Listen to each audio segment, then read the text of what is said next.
everybody expects me to bring up Montreal. Yeah. But I feel like most people in this room will probably watch the DVDs and listen to him. Like, you talk about it. We know you did it. You went on to Vince wants you to do. 100 we had the original idea and all that sort of stuff. So you do Montreal. You have to pretend you don't know about it. A lot of people think you do, but you have to pretend. You know, I don't know that.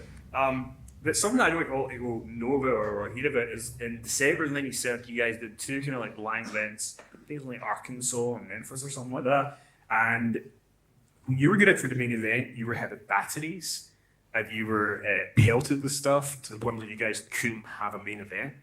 And there were cheers going in the ring and all that sort of stuff. It was pretty much a riot. So for you, like, I mean, you have to, as much as people want to go, Shawn's a frustrated, right? There's still going to be a part of you that's like, oh, I wish I didn't have to do that. But when you get to these shows and there's almost a riot, how is that for you to deal with? Do you just kind of have to embrace the character or just going to go, that's too far? Well, look, so from one hand, from a professional standpoint, you know, to get that kind of heat is awesome. Especially that time. It's hard to, you know, it was hard to, you know, for the most part, everybody's, you know, in the down now. You know, you whatever you boo because you're supposed to boo. He's the bad guy. And, you know, so to get a real, authentic heat is a pretty, that was a tough thing to do. So, and I like in Little Rock, when I do this, I was out there with Danny Hodge. So I was the world champion at the time. And so they got the world champion out there presenting. It was supposed to be like, okay, this is the character guy, but now we're doing a show honoring local legend Danny Hodge there in Little Rock. We want to give him an award and stuff like that. So I'm sort of doing my best to step out of the DX, Shawn Michaels, heel mode, and as a young man in the wrestling business who wants somehow to kind of forge the way. And they were pelting him with stuff. Anywho, so from that standpoint, like, oh my God, we had something, this whole Montreal thing, that's real heat. Now, so there's that side of it, which is cool for wrestling, or being a professional wrestler standpoint. But then there's the part you get, and believe it or not, Kevin, there's always a time when tour's over, you go home and you're just, for me, I go home when I'm showing like about it. And you get to the opportunity to sit there and like, wow, we were 15 years old, 12 years old, what the pro wrestler, did you ever really think that you would now be actually in real life the most hated guy? You know what I mean? And again, it's funny and it's something, but obviously, it sucked. You know what I mean? Because of this, you sit there and there's believe it or not, there's a whole real life, that goes on, in our lives away from this stuff that has absolutely nothing to do with, the nifty cool stories and we're not funny, they're just sad or they're hurtful, or they suck. The one line of work that I do, actually every one of those guys, you don't feel like they can trust me again. And it doesn't matter how much they might work with me, and everybody did. In all the years I've done this, never heard anybody, talk about not wanting to be in the ring with me. You know what I mean? And now, the one place where I had at least my one something, that was gone.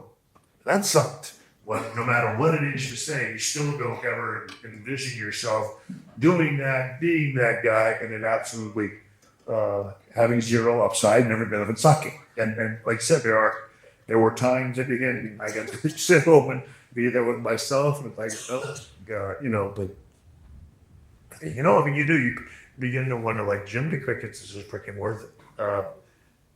So again, but thankfully, believe it or not, it was going back, doing the job, getting to be, even though it probably wasn't a positive thing, getting to be the wrestler dude, getting to be Shawn Michaels, getting to be the Generation X Heartbreak Kid, all of that stuff like that. That's probably why so much of it was so good, because I got to throw myself totally into that to escape having to deal with any of the other real stuff. But then you do that, and you go back, and then you have your back injury a year. At that point, you think forced to retire, and you had a match with Steve Austin at WrestleMania 14. So can you take us back to the day of WrestleMania 14 and just kind of like going into that, was there any part? I think I know the answer, but was there any part of you that was kind of a piece of like, okay, I need to both from it because it just seemed like the frustration was boiling over for you, like, oh come on, like. Yeah, no, I don't think there was any. I don't think it was an honest. If it wasn't 101% anger, it had the idea of folks. If it's going to be under that's going to be 99. You know, I don't. Yeah, I was just pissed. Start to finish, absolutely. And knew what I was going to do. Knew what was going to happen. Knew I was going to do a job, do all that kind of stuff. And I just said, the least I could do to make myself feel better is, make them earn it every step of the way. Make them sweat it out.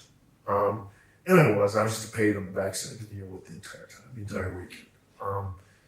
And that was, again, a 100% immaturity and, professional. All the bad things, all the negative things that one could be, I would say, that weekend. But it was my only way to make myself feel better that I could think of at that time as maturity level that I had.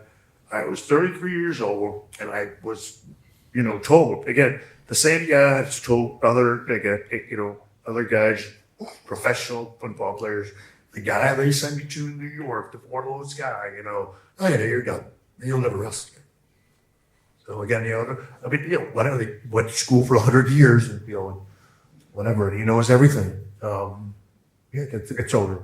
It's just, and I don't know. I mean, I've never done anything else. I flipped pizzas at 15 years old. I worked at Mr. Gaz. Other than that, I've done one thing in my life. It was wrestling, and now it was over and it was done. And I was scared, man, and that's sort of how I dealt with it was, being a stone cold. I really go all the way around it. I'd love to, whatever, massage it a little bit, but I was just, that was a pinhead.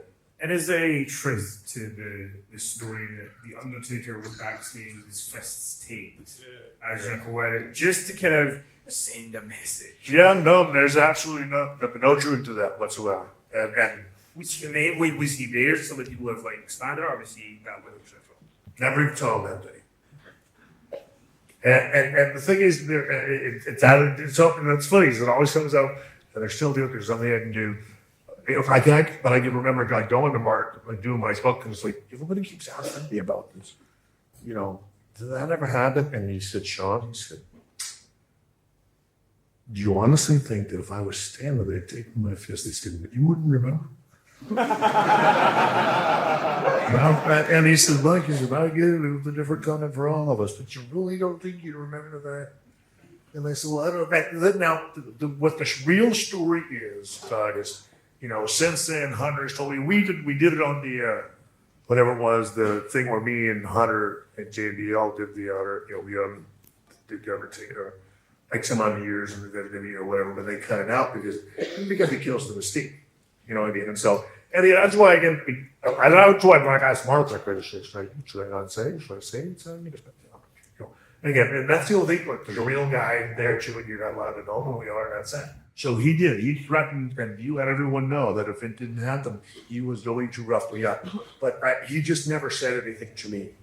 You know what I mean?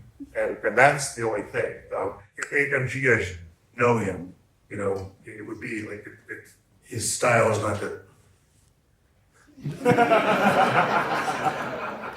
I'm just saying his style is real life. It isn't movie drama. You know what I mean? It would be very quietly, the doctor was saying, and he'd take you away privately, and he would say, well, let you know between you and me, I'm sorry about what's happening to you, but if you don't do, the honors for Steve with WrestleMania.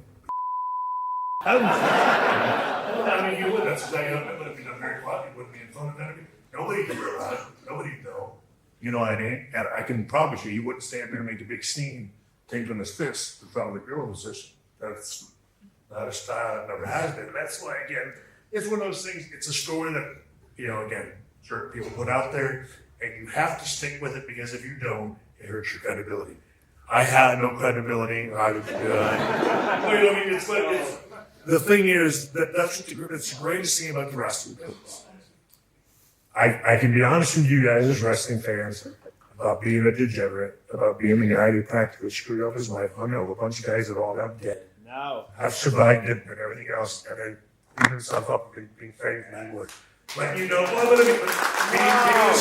being as horrific as having to, again, hold my child, my innocent child, for that to have to change, allowing and letting you know that I would sink to that depth. I'll tell you that, but my ego's too big. No way, man. I'm telling you that. Yeah, I'll tell you the really humiliating story about real life. You know what I mean? But I won't tell you about. Look, if the Undertaker threatened to beat me up, I wouldn't be ashamed of that. You know what I mean?